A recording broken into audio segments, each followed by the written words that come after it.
என்னை நீங்கள் பாராட்ட வேண்டும் என்றால் அப்துல்லா ரசூலுல்லாஹ், அல்லாஹ்வுடைய அடிமை, அல்லாஹ்வுடைய தூதர், இந்த வார்த்தை மட்டும் பேசுங்க.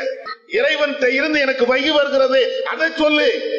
இல்லாம மற்ற வார்த்தைகளை கொண்டு, போலியான வார்த்தைகளை கொண்டு என்னை துதிக்க வேண்டும் என்பதற்காக வரம்பு மீறி போடுவது அது சரியல்ல. இன்னைக்கு ஒரு அரசியல் தலைவரே இப்படி சொல்லி பார்க்கட்டுமா பார்ப்போம். நான் ஒரு சராசரி மனுஷன் பா, ஒரு ஆணுக்கும் பெண்ணுக்கும் பிறந்த ஒரு சராசரி மனுஷன், என்ற எந்த ஆற்றலும் இல்லை, என்ற எந்த சக்தியும் இல்லை. இப்படி பேசிய ஒரு தலைவர் இன்னைக்கு உலகத்துல உண்டா? அப்படி இருந்தான்னு வைங்களேன், அரசியல் அவருக்கு எதிர்காலமே இருக்காது. இதுதான் யதார்த்தம். ஒரு அரசியல் தலைவராக ஜொலிக்க வேண்டும் என்றால் அவர் ஹீரோவாக அவர் பிம்பப்படுத்தப்பட வேண்டும். அப்படி இருந்தா தான் அவர் ஜொலிக்க முடியும்.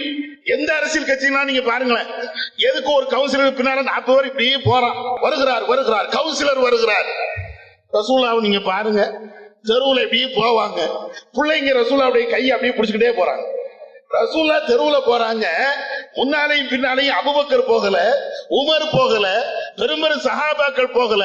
சராசரியா நாம எப்படி தெருவுல போறோமோ இதே மாதிரி ரசூலா போனாங்க.